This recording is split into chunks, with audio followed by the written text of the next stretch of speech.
সৃজনী যারা তোমরা এসেছো তারাই একমাত্র জানবে যে এখানকার পরিবেশটা কতখানি সুন্দর। মানে একদম পুরো সেই প্রপার গ্রামে মনে হয় চলে এসেছি।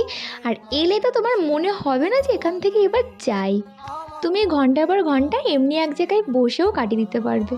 চারিদিকে তো শুধু লাল মাটি, আর মাঝে মাঝে এরকম বসার জায়গাও রয়েছে। হ্যাঁ, এবার যারা এর মতো কুড়ে হবে তারা বসেই কাটিয়ে দেবে, তবে আমি কিন্তু একটুকুও বসিনি, ঘুরেই গেছি শুধু। আর এক পাশে হচ্ছে এইদিকে নাচ গান, আর আর একদিকে কি সুন্দর একটা পুকুর, হাঁসও চড়ে বেড়াচ্ছে। আমার তো মনে হচ্ছে পুরো গ্রামের বাড়ি চলে এসেছি। আর গ্রামের কিন্তু আর একটা ফেমাস জিনিস গ্রামের ভূত, সেটাও তোমরা দেখতে পেয়ে যাবে। তো চলো, দেখা হচ্ছে নেক্সট পার্টি। বাই।